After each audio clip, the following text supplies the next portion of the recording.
Fantastic. Welcome back. So now let's get into the part 2 of the top 10 critical mistakes management teams make when creating their strategy. It says leadership teams, management teams, leadership team. It's basically anybody who's responsible for leading people and guiding your organization towards the future that we want to create. So before this, we talked about the top 5 things that involve in the planning stages of developing your strategy. And now we're going to talk about getting into the planning and execution stages of your strategy and some of the things that you can take a look at and see what opportunities exist for you to improve, grow, and transform the organization. So, number 6 is not measuring or measuring the wrong things. So we talked about creating strategic priorities, things that the organization is going to focus on moving forward. And it's important to be able to measure and manage those things as you move forward. So, there you go. What gets measured gets managed. So what that means is taking a look at what you're measuring right now as an organization. What is really important for your success? And the measurement ultimately dictates the action. So for example, let's say that one of your strategic priorities is increasing revenue. So there's a lot of ways you can increase revenue. You can increase top line revenue, you can increase bottom line revenue, you can increase revenue per customer, you can increase revenue per transaction, you can increase amount frequency of purchases, which falls under revenue increases. And each one of your different strategies or different objectives is going to take different action to make happen. So when you figure out what those numbers are and what those measurements are, you got to put a scoreboard up for your team. Because ultimately, running an organization, running a business, or even just coming to work is just a big game. And your people want to win. If you want your team to be engaged and bought into your strategy, you need to show them how to be successful. And a scoreboard is one of the ways that you can do that. So people show up and they want to have fun in their work. Can you imagine what your workplace would be like if everybody was having fun and really in the world of performance as to what they can make happen? Like, I've seen it and it's awesome. And that's what I want for you. So take a look at where you can put a scoreboard in your organization so that people know exactly what game they're playing and how they can win. And finally, with a scoreboard and with effective measurement, it really is going to help you focus on what's going to make the biggest difference in your vision. Everything that we do in planning, everything we do in strategy is about accomplishing the vision that you want, that future vision of success. So how can you move your people towards that place as effectively as possible? So number 7 is not accounting for uncertainty. So I don't know about you, but if you've ever made a plan to do something and then something comes out of left field and throws you totally off, you know, you're working really hard. Even in this video, we made this video and we had tons of stuff that happened to us and threw us off in it, which is excellent because we planned for that to happen. So in your organization, in your strategic plan, you need to plan for uncertainty and build in that not everything is going to go as planned. Because if you're building it too tight and you get thrown off or you don't expect it, it makes it really hard for everybody in your organization to get back on track. So how do you do that? There's a few ways. Okay, yes, anything can happen. Forgot about that one. Okay, perfect. So looking at the risks in your organization. What uncertainty exists in your organization and in your business? Now, uncertainty can both be positive or negative. For example, if you lose a big customer, that would be a negative uncertainty versus you have somebody who comes in and says, oh, I need you to sell me something that's 3 times your normal order size. Are you going to be prepared to do that? So that's a possibility that you basically have to plan for. What are the impacts of this uncertainty on your organization? There's cause and effect. So if something happens, what's going to be the impact of that uncertainty? What is the likelihood of that happening? And what can you do to mitigate the risk? So you can put it in a 4-column table and just look right now where we stand as an organization, as we're executing on our strategy or as we're in the planning stages. What are some things that may or may not happen in the future? What, if they do happen, how is it going to impact our organization and our ability to execute our strategy and move us towards our vision? What's the likelihood of that happening? And what can we do to mitigate that risk? Can we have some people on call? Can we, have a slush fund just in case? Can we launch a new marketing campaign to bring some new revenue in? Just some of the things that you can do as just in case. So here are some of the things that might be unexpected as you develop your strategy. It might be just waiting around the wings to sort of bite you in the butt. So a negative culture. A negative culture is uncertain, and you don't know what's going to happen with your people. And in this age of talent being at such a scarcity, so important, it's really important to be able to plan for having key people in your staff. You might be scaling too fast or growing too quickly, which is an excellent problem, but it brings up challenges that you need to account for. Maybe quality might go down or customer service might go down while increasing revenue. So that has an impact. Bottlenecks in your organization from an operations perspective. You're moving things really quickly, but there might be one key element that's not working as well as it should. So how do you address that? Consumer preferences changing. We look at the shape of retail right now, or we look at technology and how people are using their mobile phones. That uncertainty can ultimately affect your ability to be successful in your strategy. Competition in your market.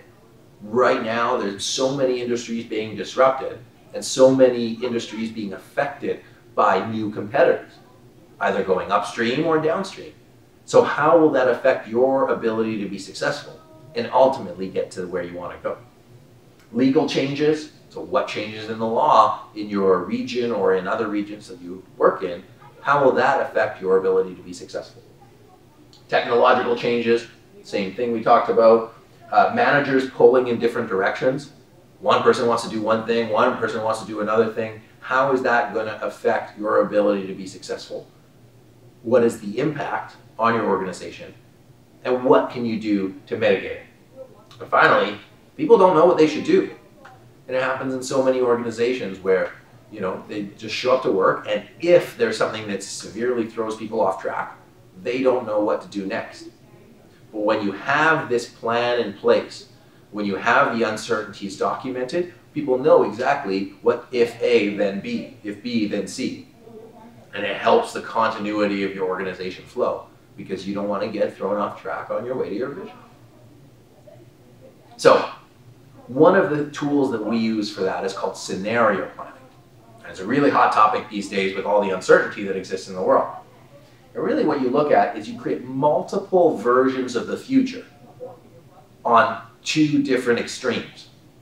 So when we talked about trends earlier, we looked at some of the focal issues that happen in those trends and identify the driving forces that might affect your organization. Then we define the critical uncertainties. So whether that's a currency going one way or the other, the price of oil going one way or the other, global warming, consumer preferences, legal changes, societal changes. What are the extremes that we can plan for? And then let's develop plausible scenarios. So let's say the US dollar might go up or might go down by 10 cents. So on one extreme, it's 10 cents up. On the other one, it's 10 cents down.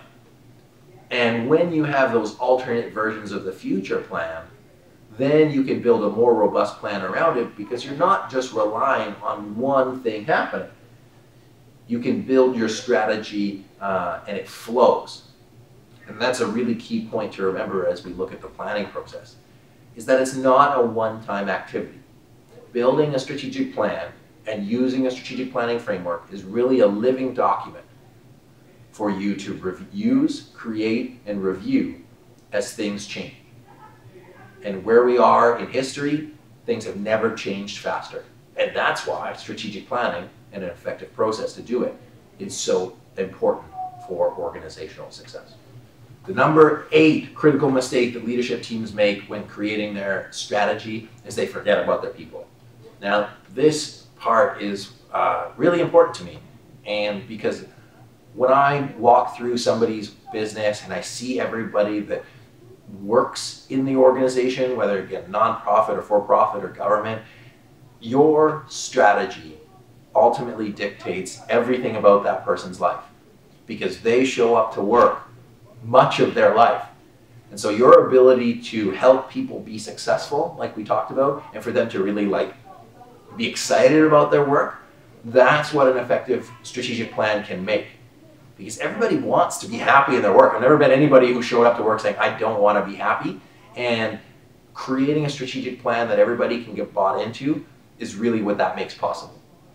So in order to do that, as well as be successful and have a growing organization or a successful organization, one of the tools that we use are values.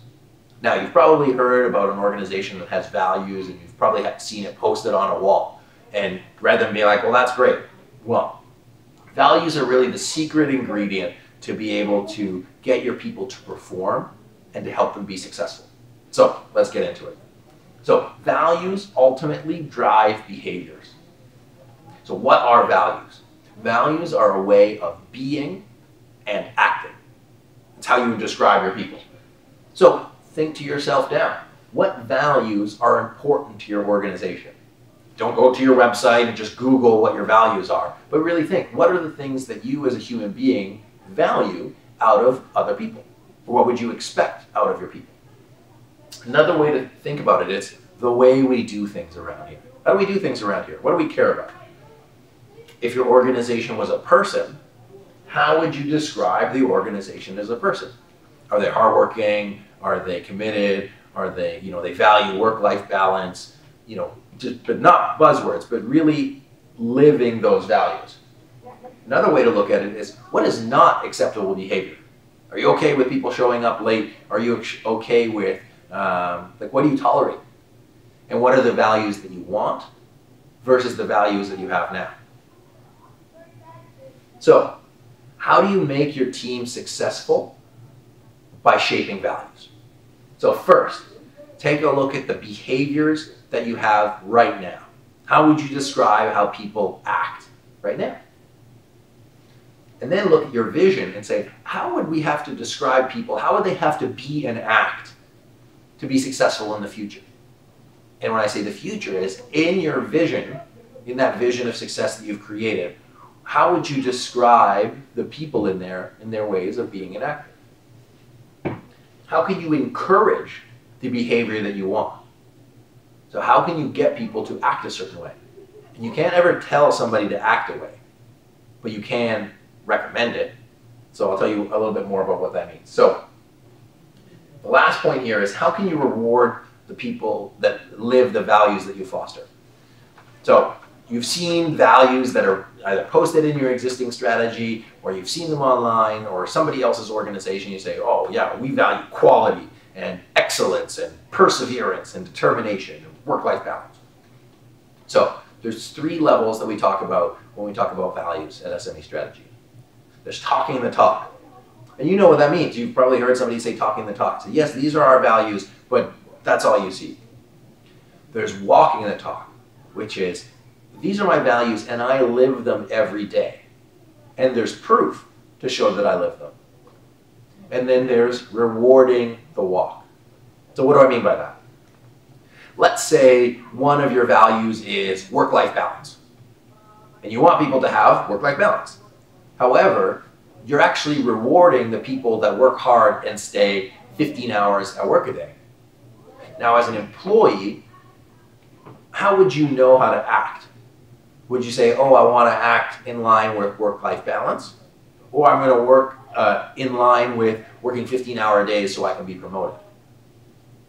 When you create values that your people understand, it's another way for them to be successful and another way to be engaged. Moreover, when you know what your values are as an organization, you know them and you live them and breathe them, then when you're hiring people, you hire the right people because they're the ones who are going to have the right fit.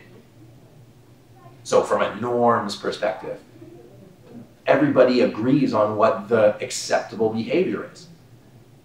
If I act this way, I'm expected to act this way. I'm not expected to act this way. And what that does, it really frees people up to be themselves and to perform. Now, this might be more on the softer side. You might not be necessarily used to talking about values and behaviors and feelings and those things. But I guarantee, in our experience, when we've worked with teams and we've created their strategic plan, we can put numbers on a paper, we can put action steps, we can build Gantt chart and make plans. But if you really want your organization to transform and get to that level that you want it to get it to, the key is to make your team successful by putting values in place so they can be successful for themselves. And they can make decisions in line with the behavior that you expect, not just with the plan. So make it easy for them to know how to win. Because like I said earlier, your people just want to win. And that's what we're here for. So we want you to win, and we want your people to win. Because it affects them, it affects their families, it affects their communities, it affects everything. And this is where like the real magic happens, and it's really exciting to see. Okay, so number 9, we've been talking about people, we've been talking about values, we've been talking about vision and the future. Number 9 critical mistake that people make when creating a strategic plan is that they force the plan onto their team. Say, here's our plan, go and do it.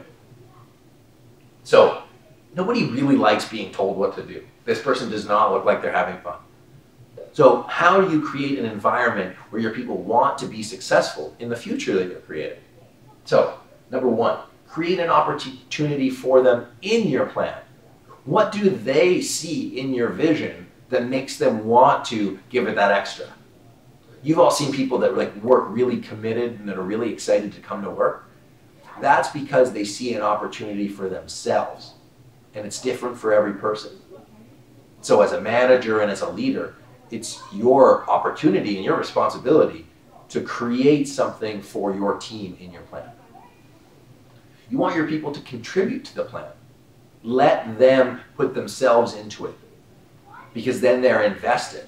Not invested with money, but invested because they're showing up to work. So let them contribute to what they see. And ultimately, it's going to provide you a more robust and more effective strategic plan. And that's what it's all about.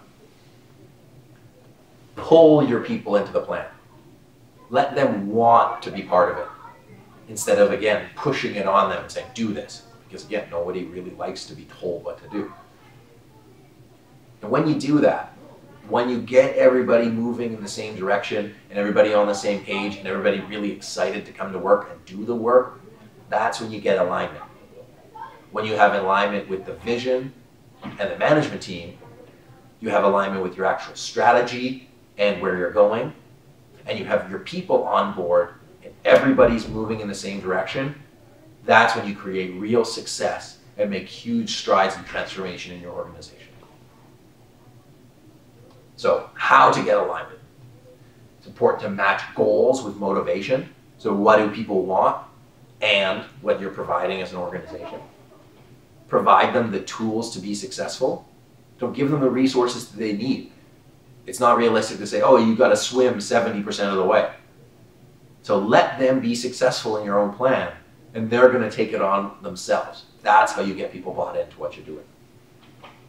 You need to give them a clear action plan and a direction, because then it takes the guesswork out of what they should be doing. Here's where we're going, and here's how you can do it. So make that happen. And empower them to create change. You trust your people because that's why you pay them. So when you empower them to be successful, they've done a poll on Gallup that says engaged employees are 20% more productive. So when you get alignment in your strategic plan and you provide your people the tools to be successful, you actually gain 10 to 20% more productivity from them. So what does that look like when it's distributed throughout your entire organization? That's when we talk about serious results that you can get from creating a well-aligned strategic plan. And everybody's just working together. Of course, this gear doesn't really move anything, but everybody moves together, and that's what moves the strategic plan. The final critical mistake that so many leadership teams make when creating their strategic plan is that they keep their plan a secret from their team.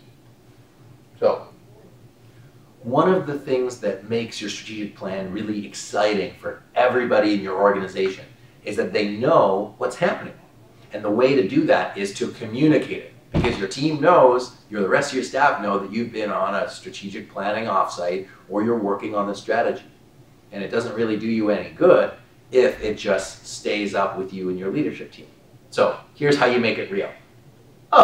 Make it real. Communicate the plan with your team. Share the plan and the results.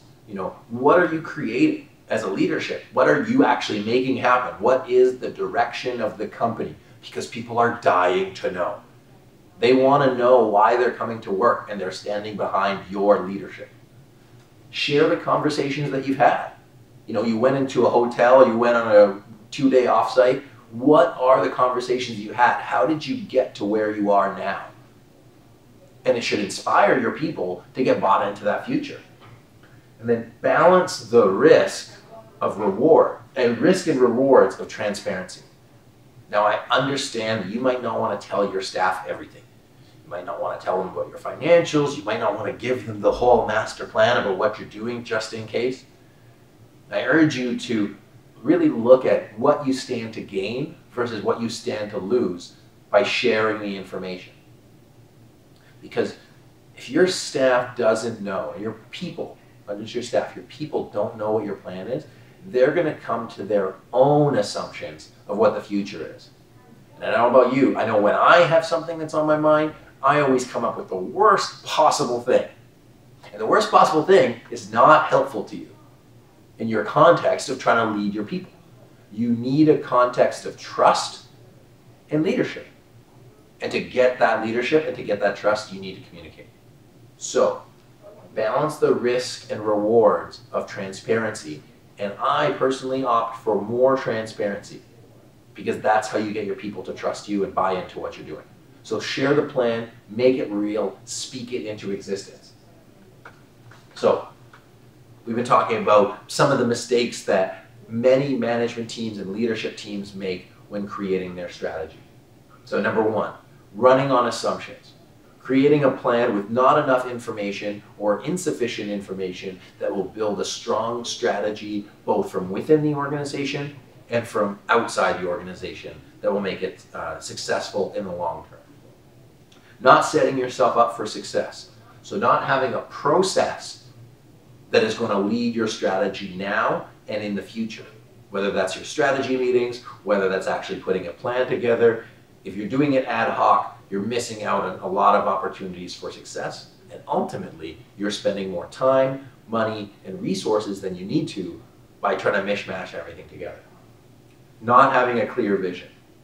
Everything in your strategy depends on your vision, because that's what you're creating. Your vision is your future success as if it were real right now. So that's what you're building, and that's what's the purpose of this entire plan. Making the plan complicated. It needs to be easy for your people to understand and easy for your people to execute on. So make your plan as simple and as easy to understand as possible. And to do that, you need to bring focus. Your people can't be expected to execute on a plan if you're doing this, that, and the other thing. So focus on doing a few things well, and you're going to get better results faster than trying to do too many things poorly or less well. Number 6, measuring wrongly. So measuring wrongly really means looking at what the measurements of your strategic priorities are, the things that you're focusing on, and finding an appropriate measure that allows your team to lead you to the right direction and towards the right place. The focus at the end of everything is getting to that vision. So what can you measure that is going to move you to that vision as quickly as possible? So that number 7 critical mistake is not considering uncertainty. So in your plan, you have this plan to get to the future, and to not consider uncertainty makes your organization reactive instead of proactive. And what that means, it throws off all of your plans, all of your budgeting, and your people get distracted and flustered because their plan is not going to plan. So by considering uncertainty, you build out a more robust plan, and it keeps you on track and prepared to be successful, because that way you have the appropriate allocation of resources and you can stay on track to move towards the future. Number 8, forgetting about people. This is so key, is that your people are the lifeblood of your entire organization. And by allowing them to be successful and shaping the values and behaviors that guide your entire organization, you're going to get transformative results and ultimately just more fun, more enjoyment, and more success, both in your organization and as your plan. And it really gets the things moving, and it's just fun. It's fun and it makes things work. It's awesome. Number 9, forcing the plan on your team. Again, we talked about people being a crucial part of the success of your plan. If you force the plan on your team, they're naturally going to resist. And that's not what you want. You want everybody to buy in, be on the same page, and be moving in the same direction. In order to do that, you need to create a plan that inspires people and enrolls them to participate in, show something for them that aligns their objectives with yours, and then get them on board. And then when everybody's moving in the same direction, when you have alignment, that's when you're going to get transformative success. And finally, keeping your plan a secret. Put it out there, put it out into the world, and let everybody know how to contribute and how the plan is going to be successful. And if you keep your plan a secret, then everybody is going to think the worst, assume the worst, and they're not going to have any direction. And your job as a leader is to lead people and give them direction. So by sharing your plan, it makes your job a lot easier. So what's important to take from all of this is that the whole is greater than the sum of the parts. When you're creating your strategic plan, it's important to not do it in chunks and not pick and choose what you want. Is that when you put everything together, that's when the magic happens, and that's when you get really great results, and ultimately you get closer to your vision faster, and you spend less time, money, and resources in doing it. So one of the things that we put together is a structure for this, and we've created our strategic planning starter kit. And it's really the exact same framework that we use with our clients, so that any organization, big or small, all over the world, anywhere in the world, can use this process and use it to create your own strategic plan in a cost-effective manner. So what we include in this, we have our proven process to creating a strategic plan, so you get fill-in-the-blank templates to create your own plan. Video lessons for each step of the process, so over 13 videos guiding you through each individual step of creating your strategic plan, and they're written by me in layman's terms, so they're really easy to understand, and it's really just about getting your strategic plan and achieving the goals that you want from it. So it's a step-by-step walkthrough of that. I also offer a one-on-one coaching session so that not only you get the most use out of the product, but you get the results from your plan. And that's what at SME Strategy we're committed to, offering exceptional value from all of our products, and that you get the results you want. That's it. And then you also get bonus learning material. So we have all of our templates, all of our tools, and as we add more material, we'll be putting it on the membership site for you to have access to it. So if you're interested in creating your own strategic plan, go to SMEstrategy.net/starter kit. You have all the information that you need there, and we're also available at SMEstrategy.net or info@SMEstrategy to answer any questions you might have about this process or our products and services. And again, we're just committed to helping you and your people, your community, your organization have success and ultimately get what you want to create out of your organization. So thank you so much for being with us today. I appreciate your time, and thank you, and go out and kick butt in your strategic plan. Thanks so much.